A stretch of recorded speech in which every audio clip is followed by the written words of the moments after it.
L-edizzjoni tat-Tazza tad-Dinja ta' din is-sena se ssir fil-Kanada, il-Messiku u fl-Istati Uniti bejn 11 ta' Ġunju u 19 ta' Lulju. Din se tkun l-ewwel edizzjoni bi 48 tim li se jilagħbu f'16 belt differenti f'waħda mill-akbar attivitajiet sportivi segwiti madwar id-dinja. Fl-aħħar ġimgħat żviluppat kontroversja dwar il-biljetti għad-dħul fl-istedja fl-Istati Uniti. Jidher s'issa li l-orħos biljett tal-finali tat-Tazza tad-Dinja li se ssir fi New York u 4,000 euro li jfisser 5 darbit iktar milli kien qed jinbih biljett fil-finali tat-Tazza tad-Dinja fil-Qatar.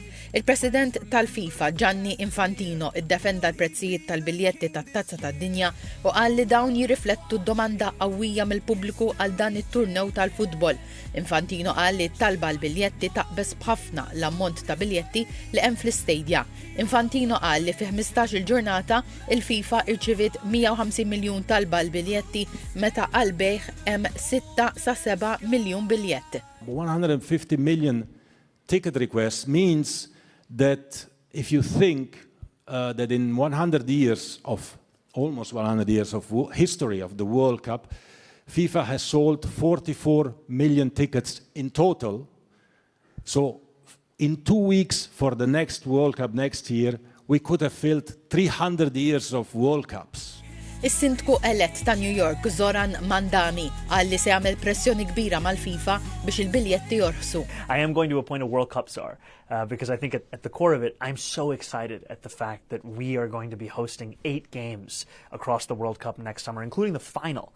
And I also understand why soccer fans feel the way they do. They have a right to. We're talking about a final that will be here in New York City and New Jersey. Can you do anything about prices? Yes, this is going to be me using my platform to speak up to FIFA at every opportunity. Because it's not just what you said, Marcia.